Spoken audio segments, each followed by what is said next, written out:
Hey everybody, it's the Dynamite Show, Paul Fontaine and Jeff Hawkins. If you're watching on YouTube, you know it's us.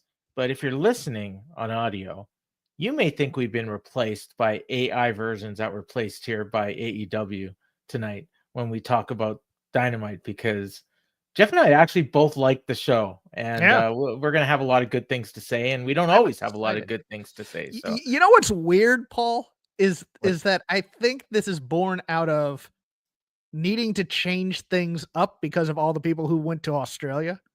It's like that time. Yeah. You remember that time, like half the roster got stuck in Saudi Arabia or in Europe on the way home from Saudi Arabia, so they brought up the NXT crew when Adam Cole wrestled Bryan Danielson. Yes. That's what the show, I think, overall might have been. It's like it worked different muscles in the creative somehow. If it was, do it again. Do it again. I agree. Leave them in Australia.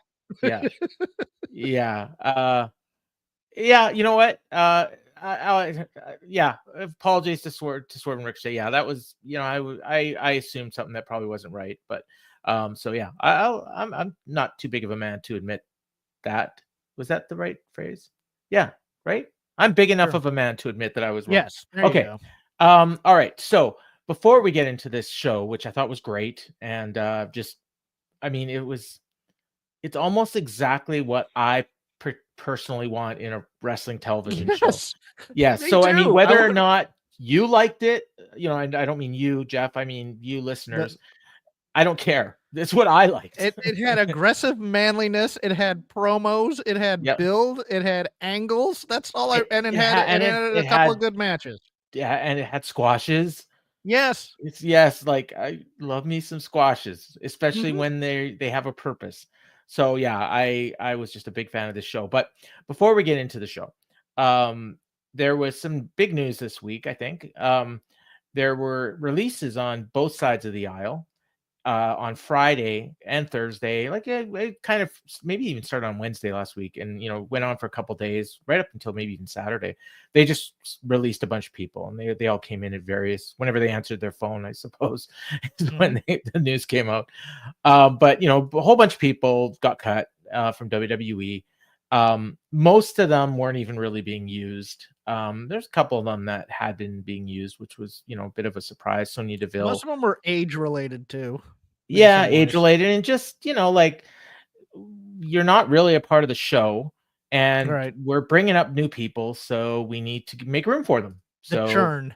Yeah, exactly. It's like a sports team, and they do this occasionally, and this was when they chose to do this. So in terms of AEW, like, I mean, there was, I don't know, I think about 12 names that got released, and I don't really see how many of them will.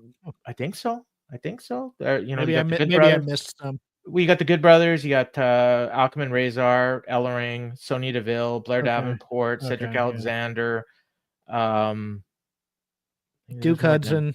Elektra Lopez, yeah. So yeah, that's already 10. I think out of all those, Brendan Vink / Duke Hudson may be the one guy that ends up back in AEW and possibly in like a prelim role or something like that. Yeah, I team him with Preston Vance or something like that. I like Cedric Alexander for ROH. Cedric Alexander, yeah. Although I've seen people saying maybe put him with the Hurt Business. I wouldn't do that, but you can if you want. I think it just waters him down. I agree. And the clarion call of meta comedy just screams that the Good Brothers and the Young Bucks may do a program at some point. But other than I could see them coming in for like a shot. For like a 3-month program or something. Or maybe a one shot. Yeah. I was going to say like maybe 3 weeks, if that. But whatever. Like, I'm sure they're going to end up in Japan if they want to keep working. And those guys have a lot of money, so maybe they won't want to work. Maybe they'll just do their own dumb shows that they were doing during the pandemic. I could see them doing that too. Like, yes. Yeah. So, and Blair Davenport, but then there's a history with Will Ospreay, so I don't know. But she's a history with concussing women in AEW there too. There is that. So, and Sonya is a name, but I don't really. No, there's nobody else. Let's move on to the other side of the ledger. But the other side, long-awaited releases, I would say, of Malachi Black, Ricky Starks, and Miro. Yeah. And before we had a chance to even say those names, Ricky Starks shows up in NXT. Mm-hmm. And the funny thing is, okay, I will say that now again, I'm kind of sheltered. So I don't really I try to stay off my Twitter timeline. But like I'm in the Discord, in the Fike Media Discord, and I did see feedback on like Facebook, and I saw a little bit on Twitter, and it just fans and stuff. Everyone seemed to be pretty excited about Ricky Starks in NXT. The only negativity I saw was in our Discord, and the board. was it the board? Okay, and the figure 4 board also. Okay, and I did see a thread on it. I didn't dare click on it, but people thinking that he should, not that he was in WWE. Everyone knew that was coming, but that he should have debuted on the main roster and they should have waited. And is the general thing. Now I will say, and this is going to sound contradictory, but I want to try to explain myself. And then I know you got thoughts, so I'll cede the floor to you. When my first thought was, when this was rumored about 3 or 4 months ago that this was going to happen, I said I would debut him on the main roster, but I'm pretty sure they're going to put him in NXT. And I got, back then, it started a huge argument. And people, no, it's a no-brainer. You put him on the main roster. He's a superstar, blah, blah, blah. He could be linked with Cody. You're throwing money on the table if you put him in NXT. And I said, well, I think that they think that he will make a big difference in NXT for that brand. And on the main roster, he could do fine. He might not do fine, but either way, it doesn't matter. Like, he's not selling tickets. He's not increasing ratings on the main roster. He may very well do that in NXT.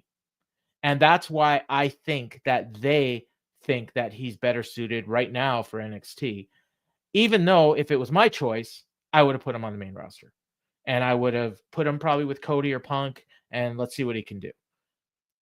But again, I understand why they did it this way. And because they did it this way, I think they made the right decision, because if they don't think he's at that level, then debuting him on the main roster just to say you did it, he would have been doomed to failure, because they wouldn't push him. They wouldn't push him. That's the problem. If he debuts in NXT and he gets over and he's a big star, they're going to be more likely to push him, and then they're going to take credit for it. They're going to say, we made him in NXT, just like they did with Finn Balor, with Seth Rollins, with Kevin Owens, with Sami Zayn, Drew McIntyre, all these people that were big stars before they got there. WWE took them, put them in NXT for 6 months and made them big stars. That's their line. And it'll be the same thing with Ricky Starks. Your thoughts? You don't debut him on the main roster now, because all the plans are set for WrestleMania. Okay. And so all you do is you make him a cog in Cody's story, and you just beat him and beat him and beat him. And you can't do anything positive with him on the main roster. And he gets lost possibly in that third hour of SmackDown where Carmelo Hayes and Andrade and others find themselves. I want to address some of the other things that are said here, because I think there is a genuine disconnect between wrestling fans and people who decide to live these types of lifestyles and decide to go after things in life and decide to live the creative / artist lifestyle as a pro wrestling thing is. Mm-hmm. Because I saw a lot of people complaining that, well, he didn't want to lose and he was a malcontent and blah, blah, blah. This is a two-way street. I'm going to protect my brand. I am an independent contractor, even though I am signed by this company and I am making a lot of money. But you need to convince me why losing is good. You need to convince me you're going to take care of my career. It's so weird, because they want people to fight against the evil empire of WWE, but they just want them to take whatever AEW gives them and be happy about it. And it's just one of those weird dichotomies of wrestling fandom that you just watch and you go, well, if they're not going to do anything for me refusing to job, then why should I job? Because we're all in this together? No, we're not all in this together. I have my contract, you have your contract. And it's a two-way street. I understand the people complaining about that. But it's also incumbent upon management to, number one, punish me if I refuse to lose by not giving me a guaranteed contract per se, but also to tell me what your plan is for me, because I'm my brand and I have to protect my brand, type of a thing. Now, the other thing was, going to WWE. They don't like WWE as a company. I get that. There's the litigation involved, etc. But I'll give you something. People who choose the arts in some way, or people who are in athletics in some way, they always want to test themselves against the standard of excellence in there. They don't go into baseball hoping to be the biggest thing in AAA. They want to make it to the show. They want to play Carnegie. I don't care. People don't believe me on this. But no, I know. WWE, for a lot of people who have grown up for the past 25 years or so in wrestling with only WWE, that's Carnegie. WrestleMania is the show for them. It might not be for everybody. And you can give me Bryan Danielson always. He was all about the art of wrestling. Yeah, he wasn't doing it for hot dogs and handshakes after he left WWE, kids. He was doing it for money as well. And they promised him a chance to do the G1, which WWE would have never let him do. And how many G1s did he do after he left WWE? About the same as he would have done in WWE. Correct. Yeah. So let's go there. In fact, Triple H may have let him go do the G1. He may have. I mean, I heard that. Yeah. But nevertheless. Yeah. Let's just go on. But hold on. The victory for Ricky Starks is not whether he debuts on the main roster, in which he is small compared to a lot of guys on that roster. I don't think people realize how small he is, especially in the much bigger WWE ring. If you looked at Adam Cole in there, and Starks dwarfs Adam Cole, which is amazing to me when you saw those two face off on each other. Yeah, Starks is deceptively tall. Yeah, he's tall, but he's thin. He's real thin. Yes. And it's one of those things where like Ludwig Kaiser, a little bit smaller but similar. Oh, Kaiser's got a good 5 to 6 inches on. Yeah, but similar build. Yes. Yeah. But the victory for Ricky Starks is getting into the system. It's not where he's gonna have every opportunity to prove himself on the mic in this system. He's going to have it. I mean, he can do the work rate stuff. I mean, the best idea, I think, oddly enough, my partner on my other show pitched finding someone to team with Lince Dorado to be kind of an anti-Fraxium. I think Ricky Starks would be perfect. I thought you were joking when I saw you say that. You're actually serious. I think that's a great. Okay. I want a heel Fraxium type of thing where it's just they're trying to hurt people instead of having good matches. But nevertheless, I would hook him up with Oba Femi and have Oba be a heel and him be the mouthpiece and the wrestler. No, you don't like that? That's too much of a size disparity. I would keep him far away from Trick Williams. Okay. Maybe even away from Ethan Page. Well, my other thing was I think he's going to end up feuding with Javon Evans. Yeah, and I think that would be a great feud. It'd be good in ring, good promos. Everyone talks about Javon Evans in ring. He's a great promo. Like he's so different. Like and Ricky will bring that out of him. And then the matches will be good too. And here's what you do with Ricky Starks is you let him cook down in NXT. You let him help whoever he's going to help down there. And then eventually, once you get past probably SummerSlam, because that's when silly season starts in WWE, and there's a bit of a lull, and there's some culling of the roster. Then you bring up Ricky Starks. Not as the guy from NXT, but as Cody's friend, or maybe Cody's rival. You could even hint at it. You send Cody down to NXT for one of those weeks that are going up against AEW, and you put them in a segment together and tell people, "Hey, they're friends." I don't think I'd do that necessarily. Even, I mean, you might. I mean, you have a chance to just do something fresh with him once you introduce him to the main roster. You can make him be whatever you want him to be. You don't even have to allude to his past with Cody necessarily. Yeah, like there's ways they can go. Like a Punk is a feud that I know Punk wanted when he was there, and I think they started the feud right because that strap match that he had with Danielson, that's probably his best match ever. That was originally supposed to be with Punk, I think, and Punk got fired, and then they switched it to Danielson. No, the strap match that they had. Yeah, I think. Yeah. Now has it come out yet whether or not he's getting main roster money? No. I would assume he is, but I don't know. Like, but then again, like if he really had no negotiating power because he told Tony he didn't want to stay. I want to go back. I think he got a very friendly NXT deal.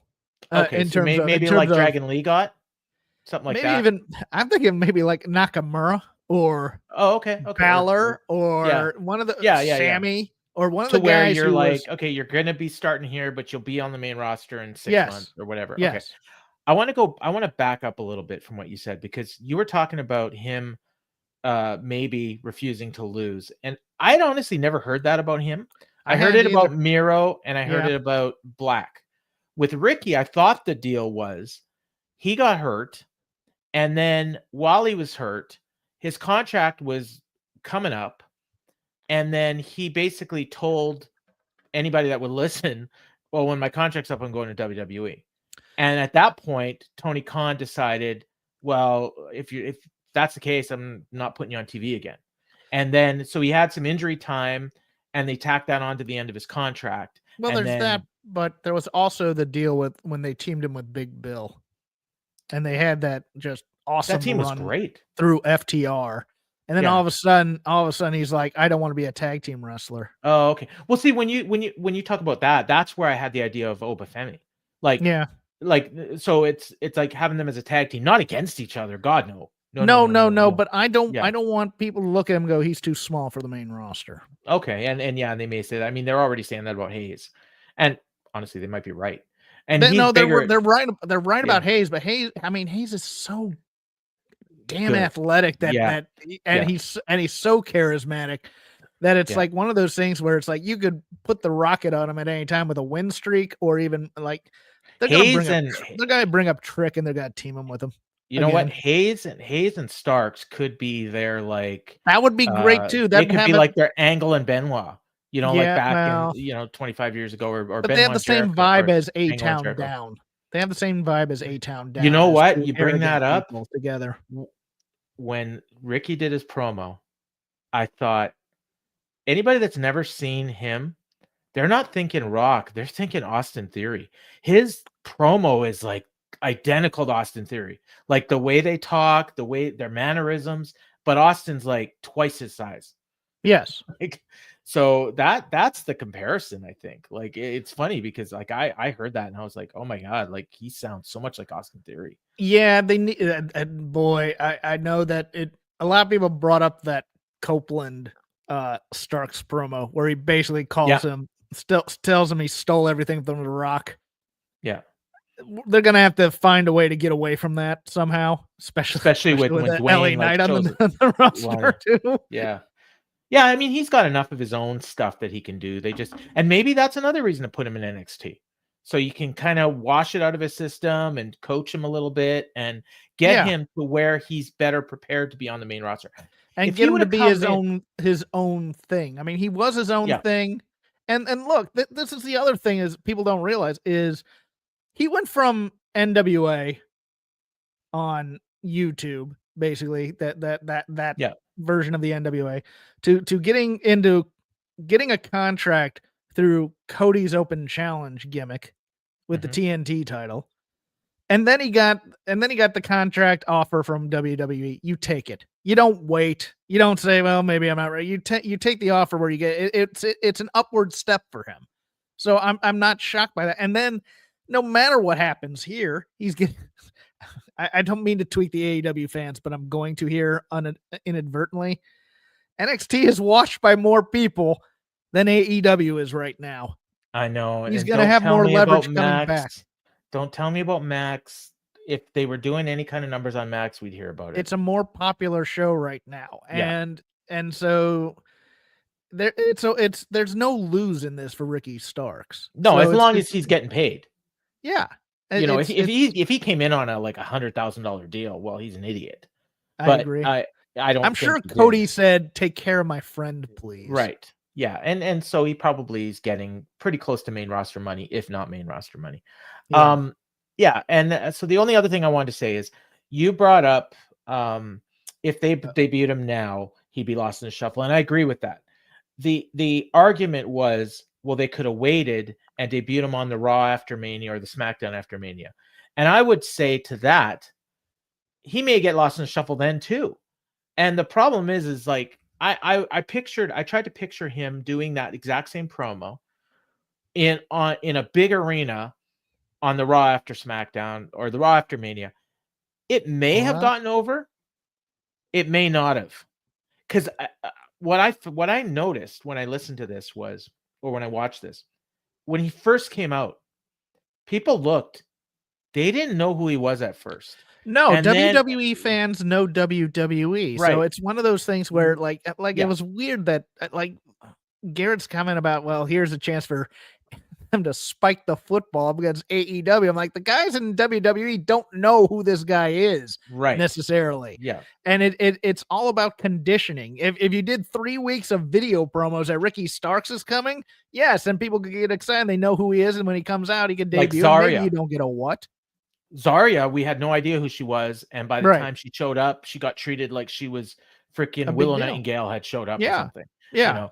And when he got there, and then as soon as some people recognized him and they started Ricky, and then everyone picked up on it because Ricky's needs named a chant. And then I'm sure, oh, is that Ricky Starks? Like, they probably heard about him, but they may not have seen him. Like, there's not a ton of crossover between NXT and AEW.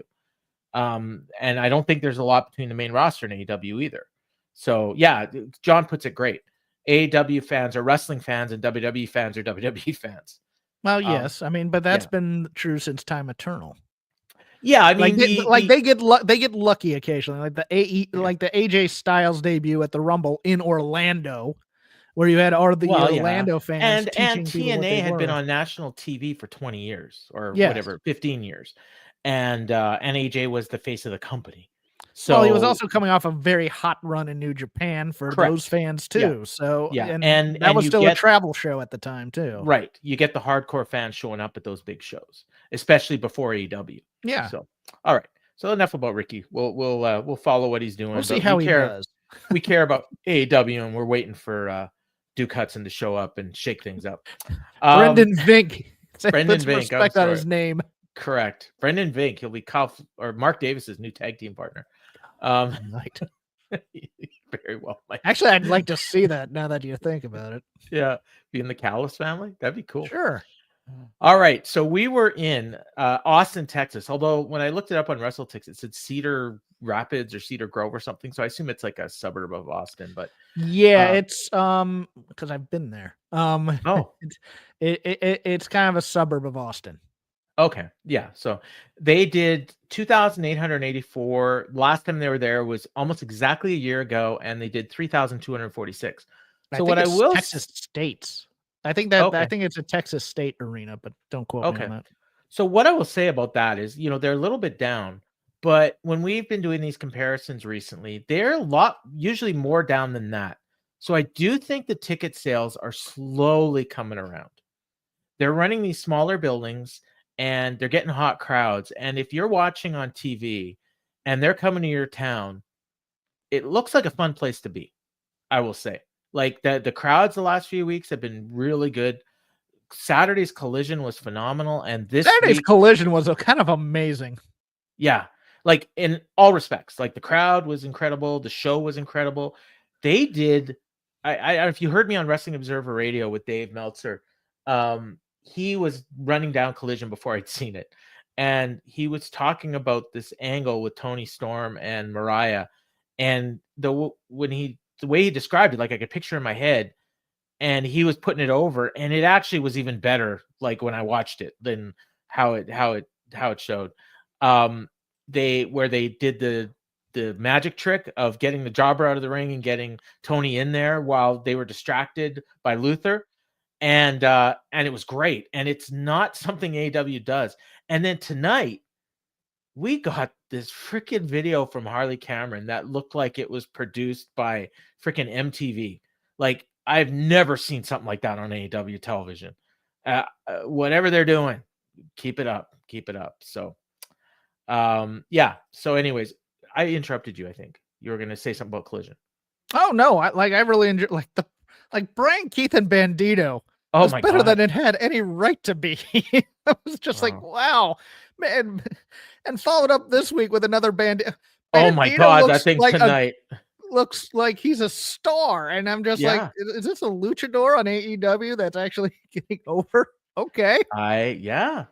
So that's what I say. Like, I think, and then maybe, I mean, there are people watching on Max, so maybe this audience is bigger than, it seems, and maybe they are selling more tickets. So if they are, great. I'd love to see hot, enthusiastic crowds, and this crowd tonight was definitely that. There was maybe a couple down points, but nothing prolonged, and most of the time they were super fired up. So the one weird thing, when the show opened, they did this thing. I think they forgot the audio track. So they just did these random shots of these wrestlers, and I didn't even write them all down, but it was like people that were going to be wrestling on the show tonight. There's no graphics, there's no audio. They just randomly showed all these people. It's supposed to be the Tessitor like voiceover from SmackDown, okay. but I think they forgot to turn on the mics, much like when MVP came out or something. I don't know. Or they forgot to do the voiceover or add the voiceover track, something. AEW gonna AEW, but it was small. At the very least, they could add graphics. So, if you're tuning in for the first time, you knew who these people were. But if you've ever watched AEW, you knew who most of these people were. Megan Bayne, you might not have known. So that was funny. And then the last one was MJF, and he was like looking at his phone and acting like a goof. So whatever. Then they cut to the ring, and it's Max Caster. And he's got an open contract. It's his best wrestler alive open challenge, which is the exact opposite of the Cody challenge and the John Cena US title challenge. It's basically who wants to come kick my ass. Endorsed by the US government. Yes. It's so stupid, but it's great. And I said this last week, he's getting over. And it sucks for Anthony Bowens, who's a great wrestler, and Billy Gunn, who had a great act going, because this guy's going to surpass them in like a month, because this thing is so damn entertaining, and he's basically the Miz or R-Truth, and there's a role for that. And I know AEW fans. Is the end game for Bowens come in here and get the contract and fight him? I mean, it could be, but I don't think. And he's not going to get more over than Bowens, I don't think. I think he is, because I think he's going to keep doing this. Like, you just, every hot babyface you want to get a great win, you just have them answer Bowen's open contract or Caster's open contract. It's great. Like, I don't know. I think it's hilarious. So anyways, of course, Hangman answers the contract, because they had a thing last week, and I think on Collision too. And he just beats the shit out of him and pins him with a buckshot. And it was like a 5-star squash. And that's it. Match is over. It's done. And it served a purpose, because we're going to see Hangman again later tonight. So it made him look like a superstar, established him as a babyface, in case you didn't know, because he's been back and forth a lot. And yeah, it was great. And then they just they did a video package for Swerve and Ricochet. And as Matt pointed out, this was, I think, the only thing we got about Swerve and Ricochet on the show. But basically, they didn't really focus too much on the jacket. And Nana's upset with Swerve because he's getting distracted and he's taking his eye off the title, is the story here. So I'm finding Ricochet a little bit too flaky. I think that's the idea. Flaky heel? Okay. I thought he was going to be more intense heel, but okay. And well, it's a cross between, like, I don't know, how was it described to us? I remember. It's a character from Banshee and and a little bit of the Michael Douglas character from Falling Down. From Falling Down, yeah. So just a guy who's kind of losing his grip on reality. Okay, we're gonna do that. So we went right into the match. They didn't even have a commercial or anything, and it was the Undisputed Kingdom versus the Death Riders for the Trios titles. And my God, like, this was a perfect match to open this show. This crowd was super hot. They loved the Undisputed Kingdom for God knows what reason. They hated the Death Riders, and they should, as they should. Adam Cole made a hot tag in here that was the biggest reaction he's gotten since Wembley. For anything. It was unreal. And yeah, it was just a really good match. The Undisputed Kingdom took the first part of the match before the commercial. They were just beating the shit out of everybody on the Death Riders. And then eventually it got down to Roddy as the babyface that was taking all the heat. And so he did a long segment, trying to make a tag, and eventually got a tag. And that was when he tagged into Cole. And then they just went nuts. Everybody doing a bunch of different moves. Claudio did not do his giant swing, which always gets a babyface pop because that wasn't the point to do tonight. And they got a couple great near falls. There was one spot where they'd hit like super kicks, and then they did a high low. That was the spot where I thought they got them. Like high low with Strong and Kyle on I want to say Wheeler, and Claudio broke it up at the very last second. Yes. Yeah. And and then they did super kicks on Claudio, Pac, and then somewhere in there, I think there was a chair involved. I think Claudio brought in a chair. The ref got it away. There's a lot of that tonight, actually. And then while the ref was distracted, Wheeler hit a low blow on, I want to say Kyle, and rolled him up for the pin. Yeah, that's correct. So yeah, and then acted like he overcame all adversity. He that did. Was so great. Yeah. He did. Little fuckhead. He little it. His celebration was something though. No. I wish they had made it bigger. Like he had like won the world title. Look what I did, guys! And Claudius just they put him on their shoulders and just run off. So they retained the titles. They did a really good job of building these guys up. I think they won 3 or 4 trios matches in a row, and the funny thing is, okay, the trios belts they mentioned here, I think this is the first time they've been defended since November. They won them in like August. I think they've defended them twice. This might have been the 3rd time. And but they've got teams that are lining up to get shots at these belts. They've got Joe's team, which we'll get to, LFI. I think there's got to be other ones too. Outrunners, the gun clubs hanging around if they want to use them. Oh yeah, once Jay White's had the Australia thing, or even Juice mid card. Yeah. Oh yeah, Juice comes back. Yeah, for sure, absolutely. So that's great. And so after the match, the Death Riders attacked Undisputed Kingdom, and they were saved by Daniel Garcia and 2.0. And that was great. The fans reacted awesome to it. The fans love Menard. They love Garcia. Parker was wearing the only Angelo Parker shirt that's ever been sold. And the only thing I will say about this is it must suck to be Bennett and Taven, because those guys clearly are not being used. Because like otherwise, why didn't they make the save? But whatever. May not be bringing Bennett in for a couple weeks while things cool down with his wife. Yeah, she got released, right? Yeah. So that's probably it. So backstage, Marina and Moxley are just walking around, and they do this all the time, and you figure out they're just gonna, whatever, Moxley's gonna cut a weird promo, or they're gonna beat up some random people. And before they get a chance to do anything, Copeland shows up and nails Moxley with a chair. He grabs Marina Shafir, tosses her into a room, shuts the door on her arm so that the briefcase is outside. Jay White shows up with bolt cutters, and they cut the briefcase off of the chain that's around Marina's arm, and they take off like thieves in the night with the briefcase. Okay. Whatever. I loved this because they were guys with a plan who could execute it. Yes. The problem is it's all undone by the ending angle where but you know what? I will say, by the ending angle, the baby faces were still standing tall. Yeah, that's true. Yeah. But the only problem I have with it, everything was executed perfectly. My only problem is it's freaking Cope. Like, I wish it was somebody else. I needed an aftermath, like Pulp Fiction in the apartment there, where he goes, "Are we happy?" And he opens the briefcase and like, yeah, we're happy. I was positive Cope was going to get that briefcase open and the belt wasn't there, but so did I. I thought it for sure.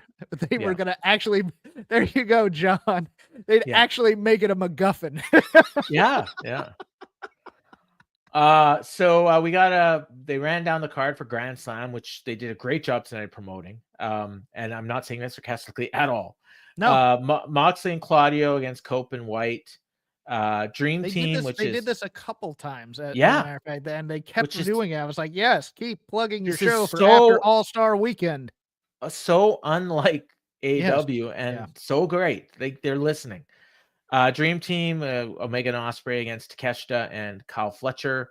Takeshita was not, well, none of these guys were here, but Takeshita was in Japan. He had a great match with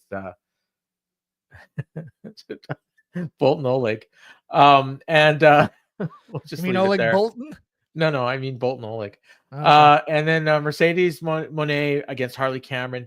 Now, the only very, very slight negative I'll say here is when we last left these two, Mercedes said no to a title shot, and here she's got one. So if you didn't watch Collision, you don't know why.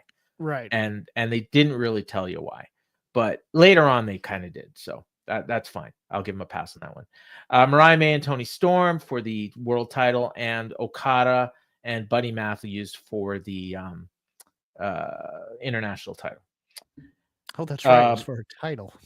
Yeah, that match. Okay, that's the other thing I would say. That Collision, that main event of Kyle Fletcher and Mark Briscoe was incredible. Yeah, probably the second best match I've seen this year.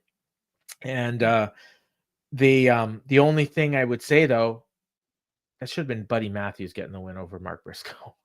probably. Because he's had 3 wins the whole time he's been in AEW. 2 of them were against Wheeler Yuta, and 1 was against Serpentico. He's been there for 3 years. So, brother needs some wins, is what I'm saying. So we go backstage to Renee with MJF, and he says Texas isn't a real state. Dustin isn't a real man. Instead of praying to his higher power like they tell him to do at those meetings he goes to, those cult meetings, he says, Dustin should pray to the devil. And he points to himself, and he says, no amount of paint will hide your shame. And he's just on a roll here. And Hangman shows up, and he just looks at me and says, out. And then MJF looks at me and says, you got a crush on me, buddy? You smell great. I had no idea Jack Daniels made a cologne. And Hangman's not amused. And he says, 5 years. Is that the best you got? And then the tone changes, and MJF. And then it gets awesome. Yes. His tone changes, and he looks at him and he says, oh, okay, you want to do this? All right, let's try this. He says, whatever this is, it's not you. You don't have the stomach for it, and deep down, you know it. You question every decision you make like a lost puppy. You lost your sanity because you want an apology. You're a joke, and these schmucks believe in you. You know who needs an apology? MJF needs an apology for the lack of respect from them, from Dustin Rhodes, and from you. So tonight, I'm going to beat Dustin, and I'm going to do what you failed to do and become a 2-time world champion. See you later, Seabiscuit. And he walks off. Renee's disgusted. And then she tries to ask him something, and Hangman just, not now, and walks away. Because everything he said about Paige 100%. Was correct. Yes. I loved this. I was fist pumping from my couch when MJF did this to him. I was like, yes, you tell him. That stupid Chris Daniels thing where he just, are you sorry? No. No, he said no. He said no. Yeah, that's right. And then he kind of tried to regret it later. No, I'm here for this. I really enjoyed this quite a lot. These two are gold together, and it would get. But better. when MJF stops when he focuses and locks in, that's the phrase I was looking. When he locks in instead of just trying to play for laughs or whatever he's doing, kind of that thing, and he actually gets intense. He's fantastic. I love intense MJF. John puts it well. A great heel tells the truth in a scummy way. Yes. And then we cut to John Cruz, who I just mentioned, the Serpentico's alter ego, Aaron Solo, and Rosario Grillo against Hook, Samoa Joe, and Katsuyori Shibata. This went about as well as you would have expected it to go for the jobbers. It was just, you know how MVP always tells you not to play with your food? These guys played with their food a little bit. I am here for John Cruz becoming the Mike Jackson of AEW.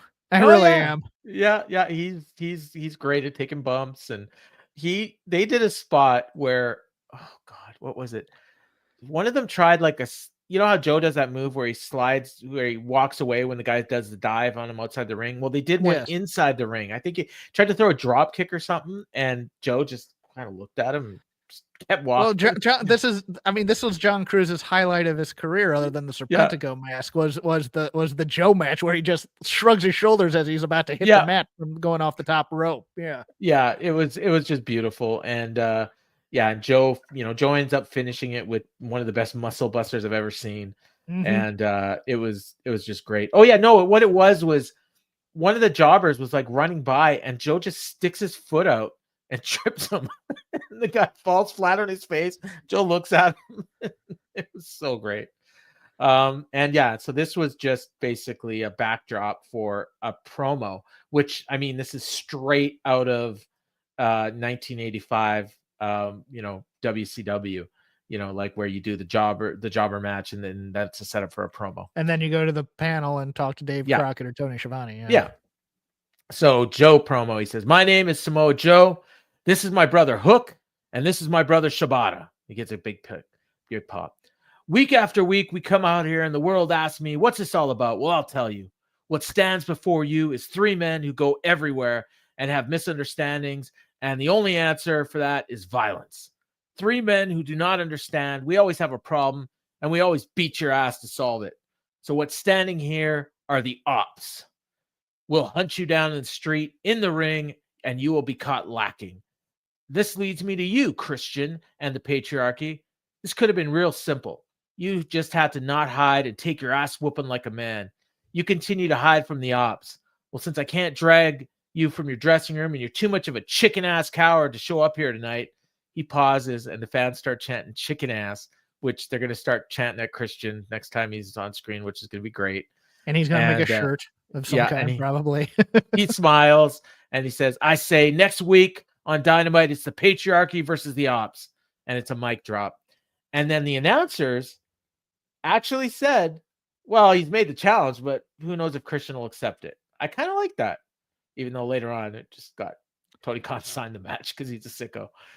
Joe promos are always welcome on this show. Yeah. I don't care when or where or how. Also, it wasn't a shot at Moxley, but it certainly addressed concerns with his Death Riders gimmick versus the ops, where he just says, here's who we are, here's what we do, here's the whole point of it.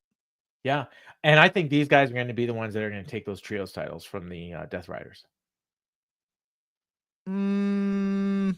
Maybe. And then that I could see Undisputed Kingdom in a three-way beating like Hook or something. Yeah, I was just thinking, like, if they do that, and then that could lead to Mox and Joe at some point, which I would love to see. I don't think I've ever seen that'd be fine with me too. Yeah. We go back to stage and it's Renee with Chris Jericho, and it's not the New York Minute. And Chris Jericho's there, and he's wearing a black cowboy hat, which was great. And she says, "Last week you doubled the bounty on Bandito, but Brian Keith couldn't cash in." And so she asks him. Brian Keith threw her a look. I love that. Yes. Like, and you got to make me look bad for my boy. He kept that look for the whole promo, and he had something in his holster. So she asks him, "Is it at least a consolation that you got to keep the $200,000?" I love that line. And he says, "Is it any consolation?" He says, I wouldn't have put it up if I didn't want to pay it. I'd have been okay to pay double, triple that." And then he looks at Brian Keith, says, "It's okay you didn't get the job done. He says, we don't yell, we learn. And I want you to watch and learn as I collect the bounty. So Bandito, I'm going to challenge you to a showdown." And he leaves and he walks to the ring, and I'm like, oh, okay, we're going to get, somewhere down the road, we're going to get a goofy segment that's going to be a showdown. Little did I know, and we'll get to this. So he leaves. Brian Keith stays there, waits till Chris is gone, and he looks at Renee and he says, "Don't ever embarrass me in front of Chris Jericho again." He walks away and right through her skull with that look. Oh yeah, she looked frightened. So then we got Renee and with Willow, and she's about to cut a promo, and Marina Shafir just attacks her and beats the shit out of her and takes her off screen. And Moxley, that's his cue to take over the promo segment. And he says, "Copeland, you're fighting fire with fire. We think you're completely pathetic and you're a dead man walking." And that was it. And Renee disappeared. So they continue to put Mox and Renee in the same scene together, but not really doing anything about it. No, but this also addressed a an issue with the Death Riders don't affect other storylines within AEW, and getting Willow and Marina Yeah. now involved. Yep. And I also kind of liked the issue of she didn't attack Willow first. It was Correct. shot in such a way in that she attacked kind of the cameraman, who then kind of fell backwards while doing it and then attacked Marina. I kind of liked attacked Willow. I kind of liked how they shot that. This is I think the third time that they've teased something with Marina and Willow. So that's coming. Maybe it's time for her to start wrestling again. That'll be fun. Well, she's not very good. But anyways, yeah, I mean, it's got to happen.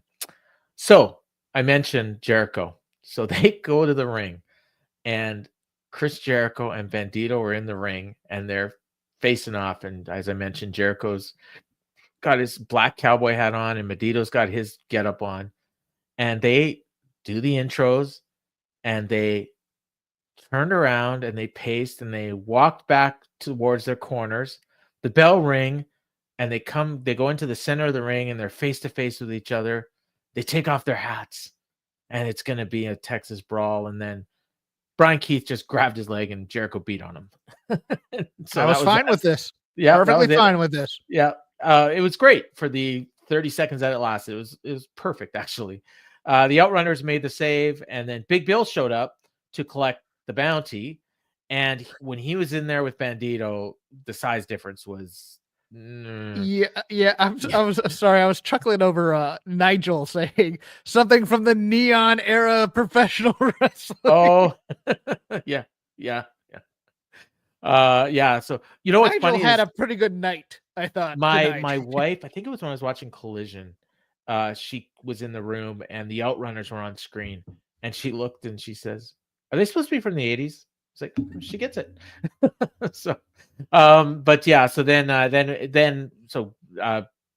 Big Bill grabs Bandito. He's about to choke slam him, and Will Hobbs' music makes a save. And they had promised these two were going to have a confrontation, and they had a little bit of a battle, not as good as the one they had last week, but it was all right. Fans were chanting meat, and that was it.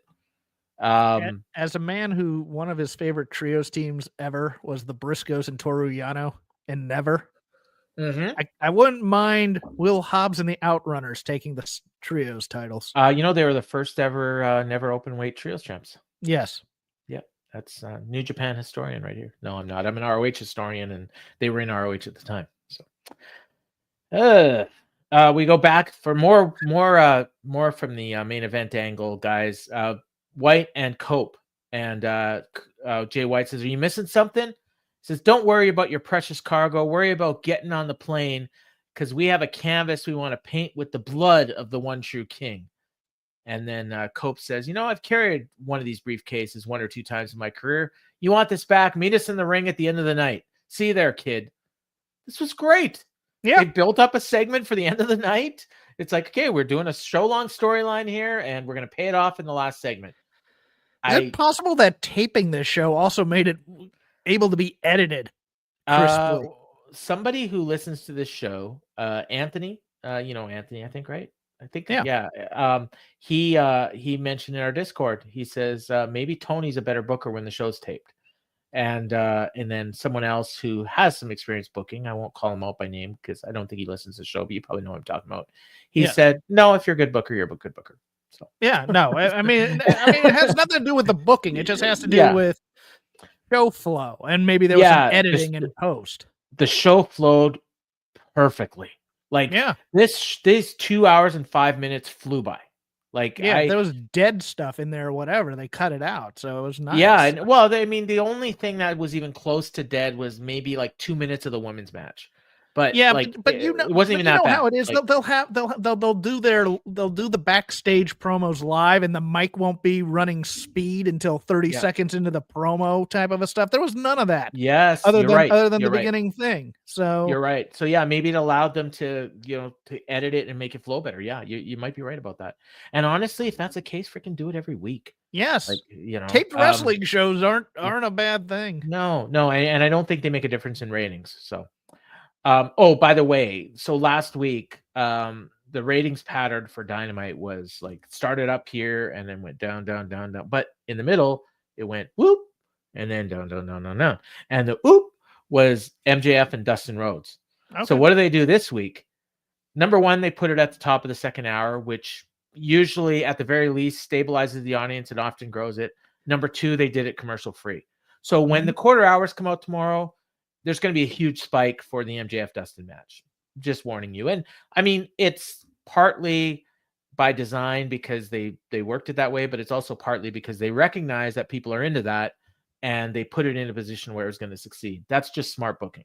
Like there's no other way around it. So anyways, speaking of them, we got a Dustin promo and he says, Austin, Texas, are you ready? MJF, I told you I was going to bring the devil. Well, he's here and you're about to find why I'm the last of my kind, bitch. And he walks away and and Renee is the exact opposite of when she's with Hangman. She is so happy. If John Moxley, something bad happened to him and he was not around, she's in love. Like she absolutely adores Dustin Reynolds. She always has. I've been watching her since about 2010 when she used to do Raw After Wrestling with Mauro Ranallo. And she's always said Dustin Rhodes was her favorite wrestler, or Goldust back then. But yeah, so yeah, it's she was in her glory here, and she loved it, and it was great. So why shouldn't she love it? So that leads us to MJF and Dustin Rhodes. This match was so simple, but so perfect. Yes, it was. Dustin kicked ass near the beginning. MJF was a cowardly heel, tried to run away. Dustin kept pulling him back. Got a couple near falls, but they weren't real near falls. Then MJF didn't cheat to get the advantage, but he got the advantage because he's a better wrestler. He's younger, whatever. Got the advantage, started getting the heat on Dustin, couple, near falls. Dustin kept kicking out. And then, and the fans, there was actually dueling chants for a while. And then MJF recognized it and started being more heelish because he wanted the fans to be behind Dustin, and they were. And this was Austin, Texas, is his backyard. They were just so many let's go Dustin chants.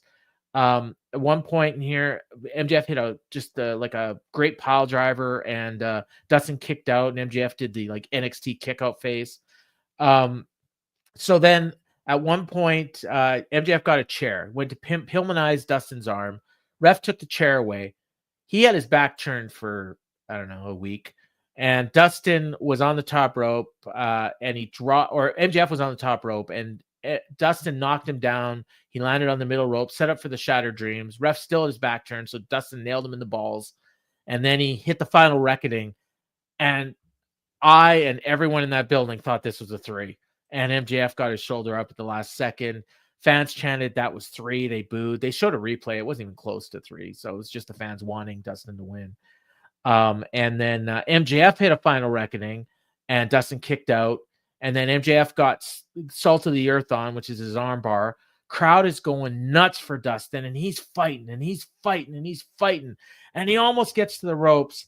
And then MJF lets the hold go, drags him back to the middle of the ring, and puts on the crossface. And he's in the middle of the ring. He's got this crossface secured, and Dustin's fighting. And then he just goes out, and the ref stopped it. This was perfect. Yeah, this would have been at home in any decade, anywhere. It even had a little bit of WWE main event style, so to speak. Yeah, with the shocked kick out, Yeah, but overall, I mean, this could have been the TV main event, and I would have been fine with it. I really like this match quite a bit. I thought it was the best match on the show. Yeah, definitely. Yeah, like not even close, actually. And I wouldn't say one of the better TV matches of the year because we get awesome TV matches all the time, but this was a perfect TV match. Yes. And for what they were doing, I mean, it was even better because this wasn't it. So as soon as the match was over, MJF puts the arm breaker on again, and Dustin is fighting, and and then Hangman's music made the save. And as soon as the music hit, MJF let the hold go. Dustin rolled out, and Hangman gets in the ring. Fans started chanting cowboy shit. They stared at each other nose to nose. MJF backs off, and then he put his hands up, and then I think Hangman just kind of like let his guard down a little bit, and then MJF rushed him, and jumps into his guard basically, and starts beating on him. And then Hangman turned around, started beating on him.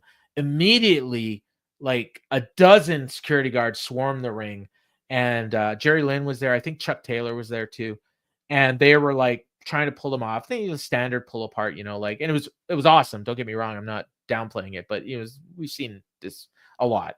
And it's one guy breaks free and jumps on the other guy, and then the other breaks free and jumps on the other guy. Eventually, I was trying to see when this happened. Yeah. So Hangman escaped, and they start brawling outside the ring. The ref's calling for more people. So they brawl into the crowd. They go all the way up to the top, and they're standing on this thing. And I thought someone's going to get thrown off of it, but it never happened. Yeah, it never happened. The security showed up, separated them. Fans are trying to let them fight. Hangman screaming at MJF as he's getting hauled away. MJF looks in the camera and he says, "Your hero's a zero." And then this fan is like, this nutty fan has a beer and he hands it to MJF because he thinks MJF's going to drink it. MJF grabs the beer and throws it in the fan's face. And this fan's like, yeah. It's like, I don't think it was a plan. I think the guy was just an idiot. And anyway, MJF's gotten in trouble before for throwing drinks in people's faces, so I always get a little nervous about that. Yeah, but this guy offered him the beer, so anyway, so he grabs a mic and he says, "You chanted, 'Let them fight,' right? Well, here's your problem. I'm ready to go, but your boy sucks, and he's afraid of me because he's a gutless coward. He ain't coming out here because he's a loser, just like each and every one of you." And that's fighting words for Hangman. So he comes back on, and they're on again. And fans are chanting, "Let them fight." Eventually, they separate them and pull them away. They're both screaming at each other. And Excalibur pitches to break, and he says, "We got to get this sorted out. Fans, we'll be back." The whole segment was awesome. I liked it a lot, and it's a shame that they overdo the pull aparts because this one is one of the better ones they've ever done. Yeah, in terms of making me feel like these two actually were trying to rip each other's heads off and get past security and go for it. And the fact that these two have been in segments together now for I think MJF said 4 weeks. So we're seeing them and they never touched. Yeah. And then now it's like a powder keg, and it's because of MJF's promo that he did. It's because of the separation, and it's because they're not fighting each other every week, and they're not doing matches with each other every week. It's the tension, and this is the tension release, and it's so much better this way. And later on, they said next week, Hangman and MJF will be face to face. So it's not the match. I assume the match will be at Revolution. And I will say, I said before this week in our Discord, we were talking about this, and I said, man, I know the plan is MJF and Hangman, but I really wish they would just do MJF and Dustin. We talked about this on the show last week. I think there's money there. I think they could do a pay-per-view match and it would be great. After tonight, I'm all on board the MJF Hangman train. I want to see these guys on pay-per-view. I think they're going to have a killer match, and Revolution's shaping up just fine right now. We can see the card being put together and looks really good. And I'm really hoping for an upset in one particular match this weekend, which we'll go over the card before we go. But if that happens, then we get a rematch for that. I think that Revolution could be one of their better shows of the year, like it was last year. So should I go? What, to Revolution? Yeah, I would, but it's up to you. Yeah. But me, I'll go to it's at crypto.com. It's much easier to get to than oh yeah, definitely. Why not? You could probably get comped. Just tell them you're in the world famous Dynamite show. You'll be great. I try not to get comps. I'd much rather buy a ticket, but yeah. I know. I'm the same actually. I got comped to the Collision taping in Vegas, as you know. But that was just because the one time here's a quick story. The one time I got comp was for my podcast partner, and then he broke up with his girlfriend that day and didn't go, so I looked like a dummy for getting him comped. Well, remember, I could have got you tickets as well, but you had plans with your significant other at the time, and you were going to go, but then you had said if you knew Tanahashi was wrestling on that show, you might have done your plans differently. But they didn't announce Tanahashi until Twitter the night of the afternoon of the show. Yes. Yeah. Yeah. So announce your card in whole yeah. of Revolution, so I can. And then Jeff will take your free ticket. Yes. Yeah. So you're giving up no revenue by doing this. All right. We got Megan Bayne versus a jobber. I didn't catch her name at first, but they eventually said it was Maya World, who I have seen before, so I just didn't quite recognize her. She's local to Austin. That's what I know. Yeah, she's one of Athena's students, I believe. And it was just a quick squash. I wrote down maybe 15 seconds too long, and it was maybe 30 seconds long. Like it really didn't need to be more than Megan hitting her with one move, and that was it. But it was fine. Like it was a squash match. It was great, and it set something up because as Megan Bayne is going to the back. Oh, and not only this, I thought I was watching a different promotion. Match is over, and Megan's celebrating the ring. What do? Did you remember this? They hit her mute before Statlander came out. What'd they do? What'd they do? I don't they remember. They replayed her finisher. Oh, okay. Like, my God. This is smart. Yes. I really want Megan Bayne and Camille as a tag team. Just to destroy this whole. Let me get that. No, I know that, and it's a shame, but that's all I was saying watching Megan Bayne is, it's the Camille approach where she doesn't say anything. Yeah, but this was, so as you mentioned, as she's making her way to the back, Kris Statlander's music hits. They have they kind of cross paths on the ramp and, teasing something. And then she gets to the ring, and then this is a match with Penelope Ford, who comes out next. And started out, the crowd was a little bit dead. I think they were still coming down from that Hangman MJF brawl, and but the crowd got into it. So that's always a sign of a good match. And they really seem to be into Penelope. And I actually say this might have been Penelope Ford's best match in AEW, other than maybe one of the hardcore ones. Possibly, yeah. Like I can't really recall any matches, and it was exactly. It wasn't a great match, but it was and this is better than average. But this is a bit of a problem with the structure of AEW, and in terms of professional wrestling, is that because you don't have those no-name playing, enhancement talent types, that Penelope Ford can get like 2 or 3 wins after a loss like this, then it's just gonna be every time Penelope Ford comes out, you expect her to lose. Well, and that's the thing. Like I think this is her 4th straight time where she's basically just in there to lose to the person who's moving on to something else. Yeah, and then she helps that person beat up the other person. Yeah. So but the fans like her, and they're into her offense. I think she wrestled on Collision as well. And my grandson was over, and he was watching the match, and he was floored. He's watching this, and he's like, "They let girls wrestle?" And I was like, yes.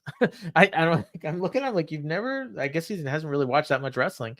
And then he's watching it, and he's like, he sees her do the Matrix thing, and he's like, and the announcers were putting it over, they're going nuts. And he's like, I can do that. And then he gets on the ground and he does it. It's like, okay, good job. Grandson. This stuff's fake. I'm gonna go watch something else. I can do that. But yeah, the match was good. Like the fans got into it as they were going, especially when Statlander was doing her power moves and she was posing. But then when Penelope Ford did her bit of a comeback. I mean, it's not really a comeback because she's the heel, but she when she got some offense in, they were into her too. And when she did a Poison Rana, they exploded. And then Tony Schiavone says, "What a women's match we are watching here."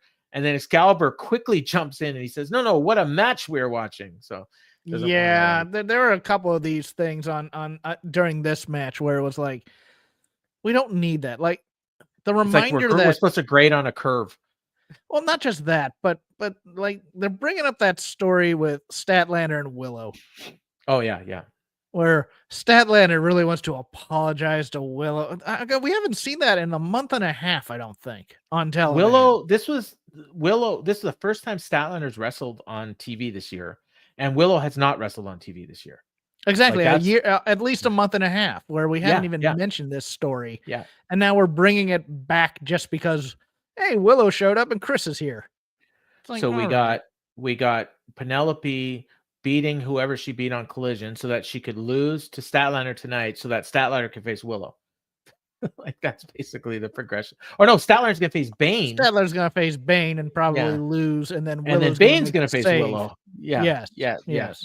Yeah. So it's evolution. It's the and then Camille will make the save, and then we'll all be happy. oh, yeah. Then we can do your dream match.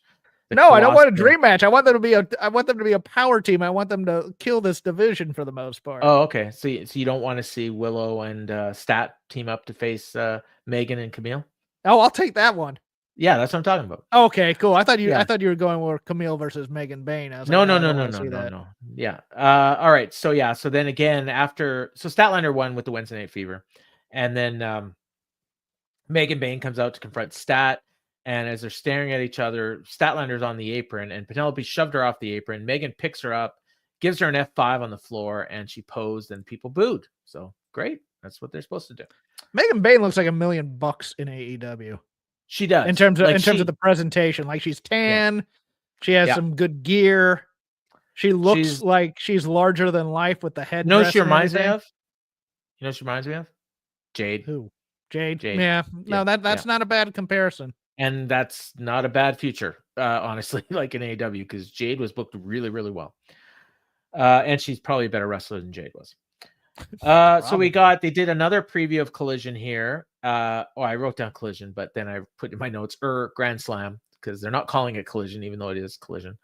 And then they cut to this video, and it's Mercedes music, but it's Harley's doll doing the CEO dance, and they're going back and forth in all these different scenarios. She's hanging out the window doing the dance, and it's just, I can't even describe it. I only watched it once. It's still on the PVR. I'm going to watch it again and again and again. This thing was so awesome. And Harley is singing, and she's rapping, and she's just amazing. And the production value on this thing was so great. See, the amount you will love this. I loved the second half where she goes, "Let's knock this off." And no. And I'm getting to that. Yeah. Go for it. Yeah. So the song is going, and it's going great. And then all of a sudden she just shakes her head. No, stop it. And then she says, "Mercedes, you're one of the greatest wrestlers alive. And me, I have to start somewhere. And there was a time when I didn't know how to wrestle. There was a time when I didn't know how to sing, how to play guitar, how to do ventriloquism, how to speak Chinese."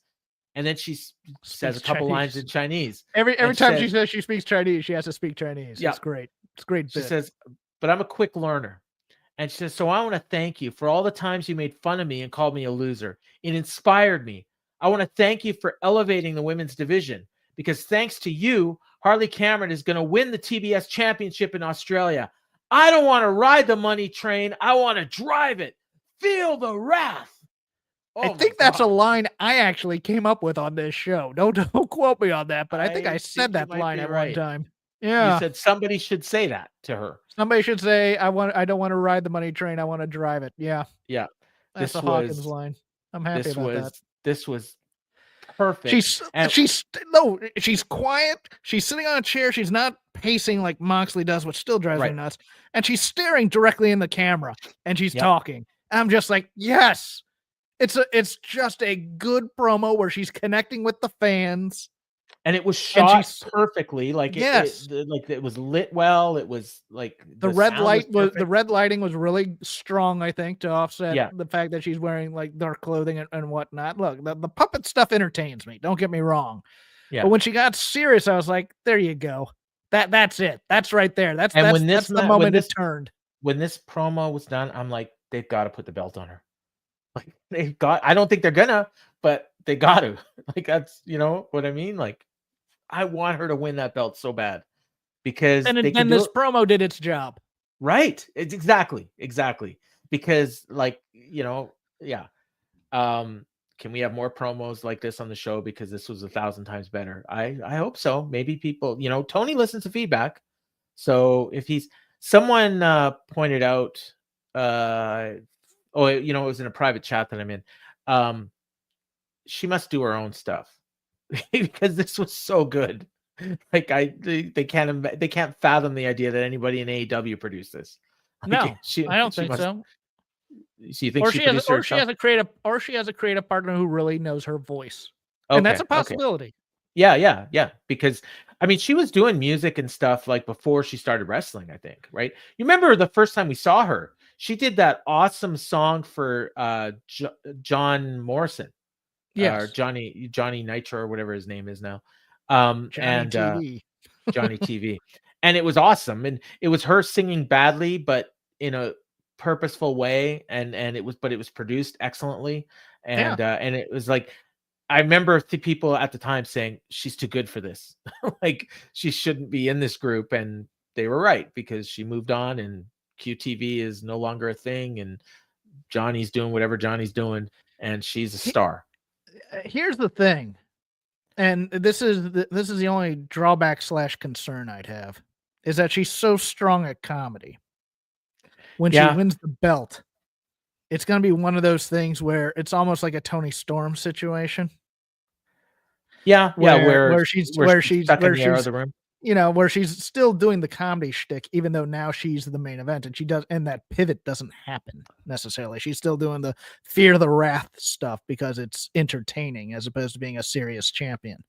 Somebody in our Discord who was against the idea of Harley winning the belt said that it reminded her of Eugene in WWE. No, I'm not going that far. I didn't agree with that either, but I didn't want to fight him on it. See that comedy came at the expense of the person, and was also just a cringe gimmick, to be honest with you. Harley Cameron's not a cringe gimmick. This would be more like Kurt Angle doing the comedy and trying to be in the world title picture at the same time. Like here's what I would pitch if I was in a meeting of some kind. I'd have her lose here, but then she turns to serious Harley to go after the rematch type thing, and then maybe you have her win.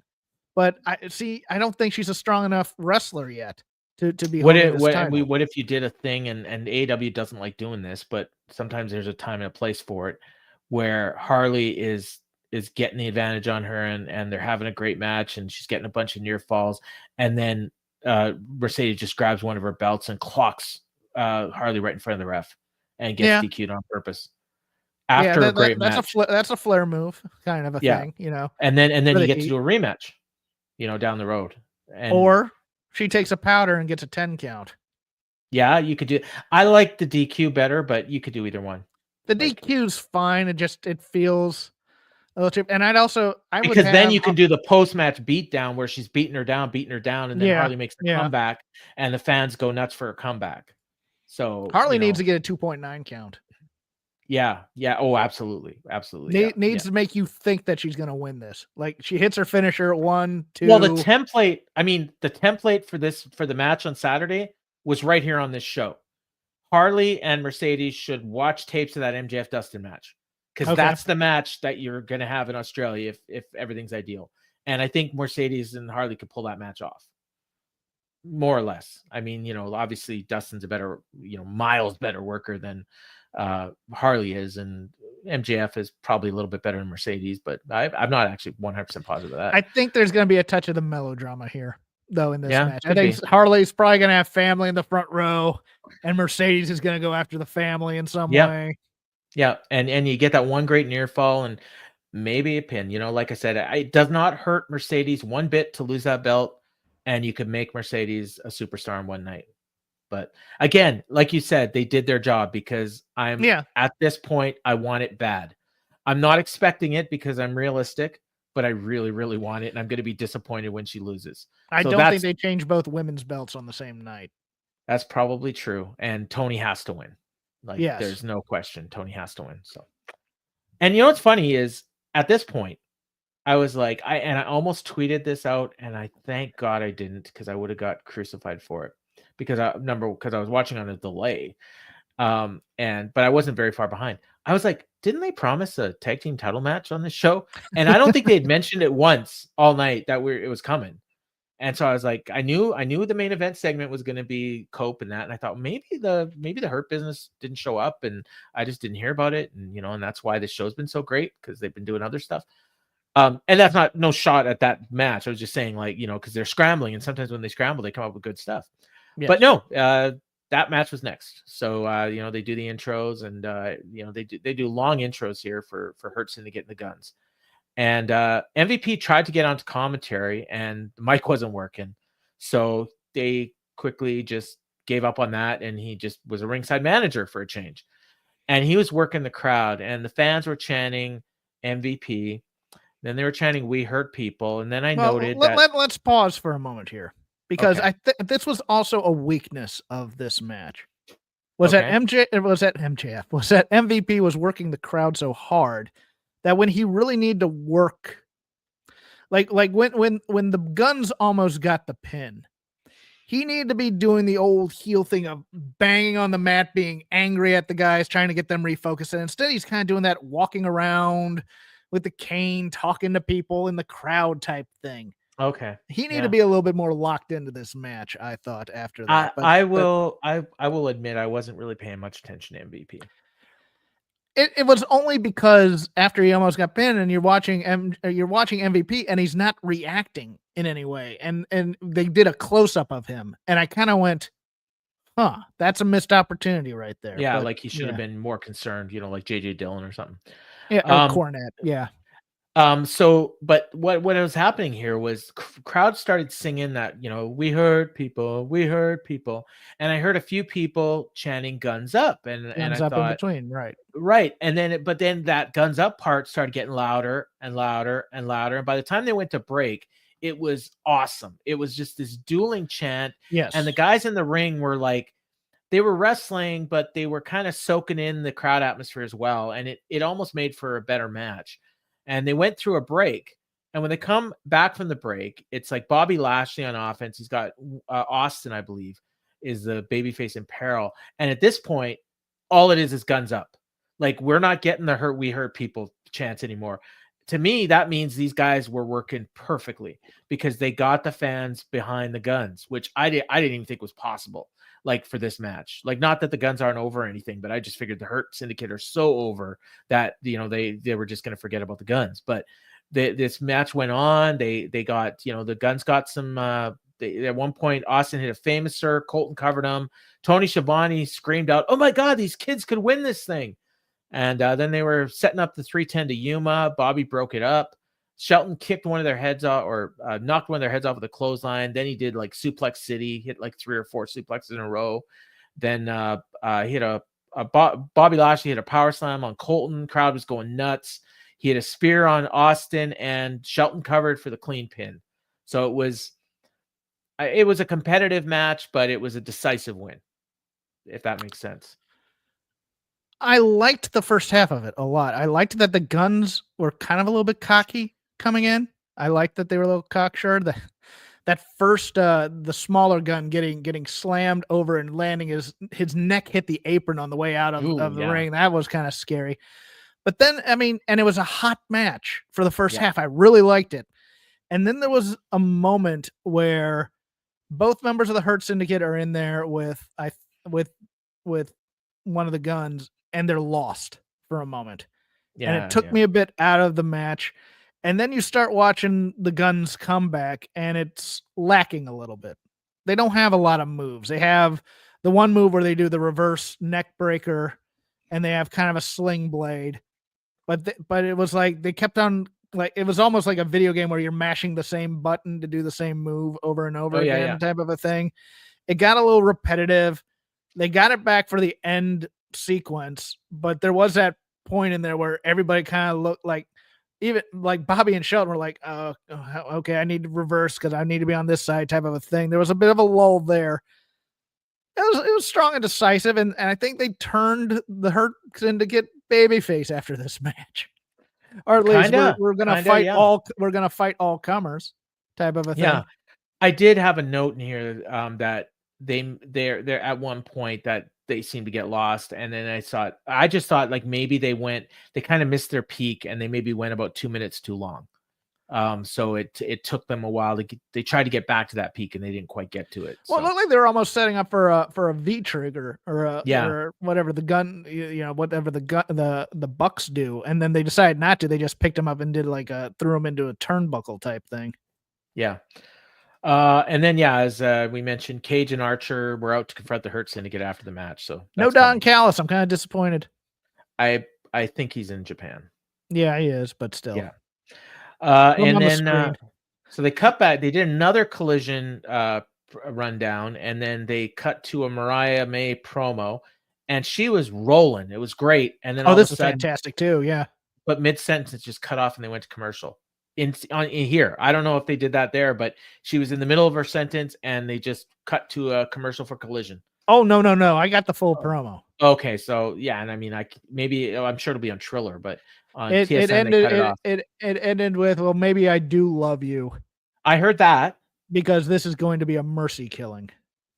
So maybe it was just like literally the last two words they cut off, because I heard her say, maybe I do love you, and then it was like in the middle of a sentence. Okay, then they just cut off. They just cut off the last line then, which is because this is going to be a mercy killing.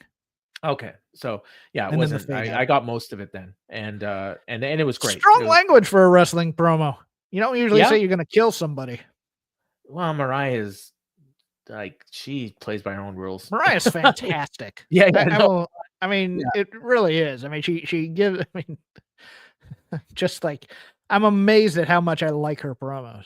From she gets away with stuff that nobody else does. No, and it's kind of the stuff MJF used to do, and he can't anymore because people are onto him. But it's not cringe like MJF used to. No, that's true. That's true. Yeah, but there's phrases she uses, and at some point, it's somebody's gonna make her stop. But I'm here for the ride.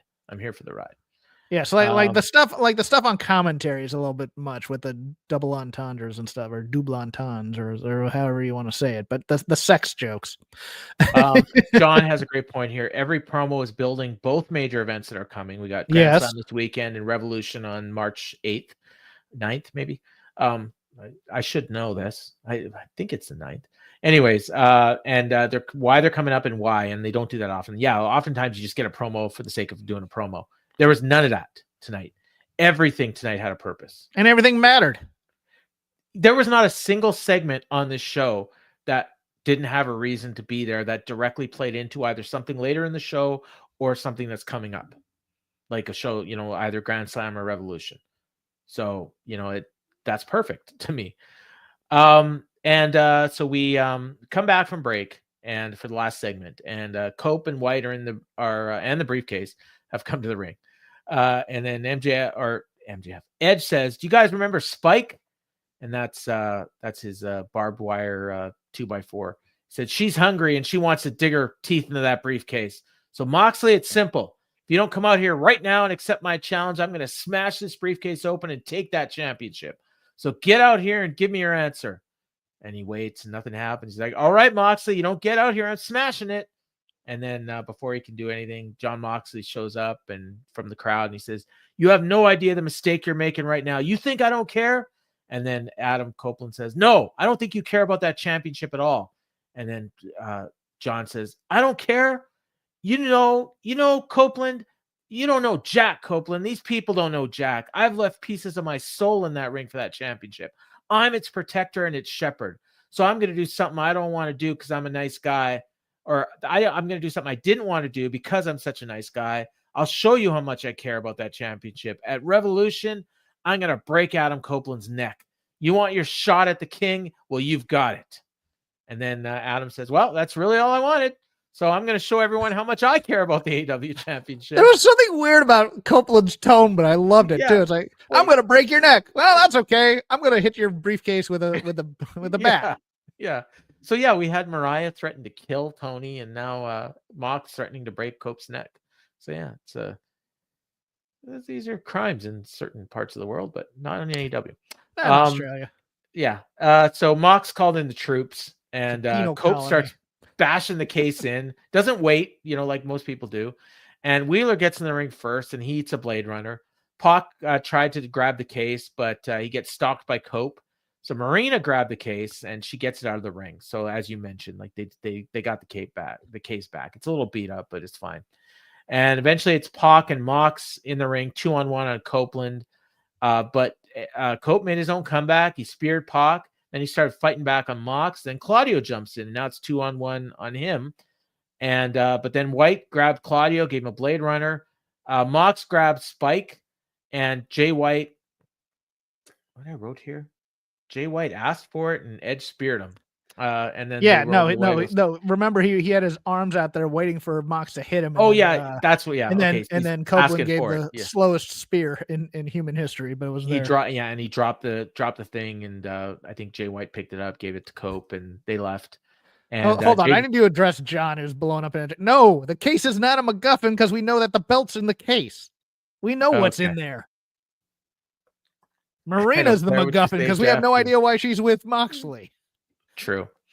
So Jerry grabbed a mic, and this was the closing of the show. He says, "You've got Revolution set, but before we get there, Grand Slam Australia, we put the Death Riders into the ground." Thank God. Mic drop. That's it.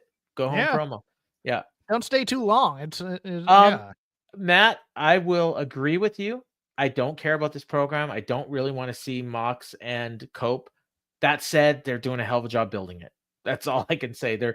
They have not made me care, but they're doing everything they can to try. This is the best the Death Riders have looked in weeks, too. I mean, just little things. The most vulnerable. That, I mean, you had Yuta showing something in that trios match. You had a funny little thing with Pac when he tried to grab the briefcase and got caught, showing a little bit of personality. I mean, this is more than just, the usual. They're staring into the camera. Oh, we're gonna hurt people. Claudio does his usual promo. Claudio is finally not being like an ass kicking baby face. Yeah, like he's actually taking punishment and not doing moves to pop the crowd. Only took 3 weeks or 3 months. 3 years. 3 years. I guess he was a baby face for some of that time. So great show. I honestly, like I said, when you look at this is the most entertained I've been front to back by a Dynamite in a long, long time. I never rewatch episodes, and I probably won't on this one, but if I was gonna, it would be this one. If you ever want us to rewatch an episode, send us $25. We'll rewatch any Dynamite in the past. Yes, of your choosing. Yeah, of your choosing. I want to see, maybe was this better than the Brody Lee tribute show? I don't know. Pay us $25 and we'll find out. I don't want to cry, but I will. Yeah. No, it's when I tried to watch the Owen Hart tribute back every time. I don't last 5 minutes. And we are actually, you'll do your plugs in a minute, but we are soon, we'll give you the date when we have it, but we are going to be rewatching Double or Nothing, the original one with Gigi. And are we? Okay.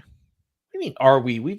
Are you playing dumb? I only skimmed that message. I don't know what it said. We're watching. Apparently, we're watching that show and we're going to review it. Is it this weekend? No. I think like early March, maybe. So okay. Okay. Now I remember. There we go. Yeah. So that's coming. Well, stay tuned. We'll let you know. Paul, I'm on like 20 different Discords and Slacks all day for work and whatnot. I just forget who messages me what at this point.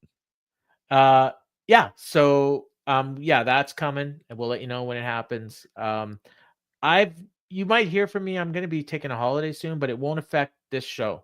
I'm leaving on a Saturday, coming back on a Wednesday, so I will have time to watch Dynamite that week. We'll be good. I won't be caught up. I'll probably be like a normal person. And what's this? Why is that match happening? So yeah, that could be a fun episode actually. So Jeff, get your plugs in. At Crap Game 13 on Elon Musk's X. I also occasionally cross post on Blue Sky at Jeff Hawkins, but not as often as I used to because I'm just uncomfortable over there. I do a show called Voices of Wrestling. No, I do a show called Shake Them Ropes over on the Voices of Wrestling Network.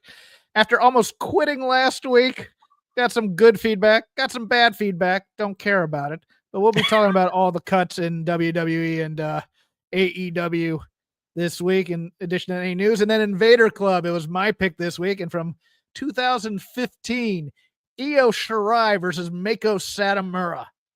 It's as awesome as you can get. Yeah. Was that in NXT? No. This was year-end climax.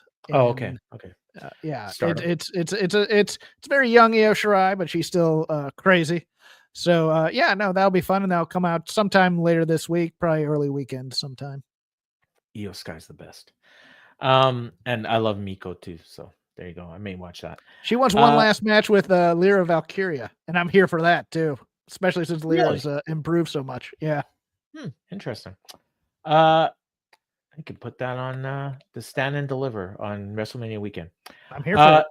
So, and for me, you can check out my Matches of the Week column. I just put one up yesterday, and I thought it was going to be Mike Santana and Kenta last week, but Kyle Fletcher and Mark Briscoe beat him out at the last minute. So that was the Match of the Week last week, but you can check that out every week. I do the top 10 matches I watched all week. It's usually anywhere between 60 and 100 matches that I watch in a week. So, I watched, been doing my homework. So for Jeff Hawkins, I've been Paul Fontaine, and this has been the Dynamite Show. I need a Paul